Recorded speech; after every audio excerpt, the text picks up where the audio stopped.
গ্রামের এক ছেলে ছিল, নাম রাকিব। ছোটবেলায় ভালো ছিল, কিন্তু খারাপ সঙ্গের কারণে ধীরে ধীরে নেশায় জড়িয়ে পড়ে। পরিবার অনেক বুঝিয়েছে, কিন্তু সে কারও কথা শোনেনি। একদিন গভীর রাতে সে একা রাস্তায় বসেছিল। পকেটে টাকা নেই, বন্ধু নেই, পাশে কেউ নেই। হঠাৎ মসজিদ থেকে কোরআন তিলাওয়াতের শব্দ ভেসে এলো। সেই শব্দ তার অন্তর কাঁপিয়ে দিল। সে ধীরে ধীরে মসজিদের দিকে গেল। ইমাম সাহেব তাকে দেখে মমতা দিয়ে বসতে বললেন।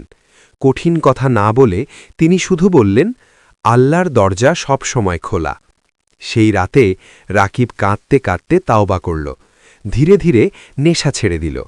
কয়েক মাস পর মানুষ অবাক হয়ে দেখল, যে ছেলেটা একসময় নেশায় ডুবেছিল সে এখন নিয়মিত নামাজ পড়ে, অন্যদেরও ভালো পথে ডাকছে।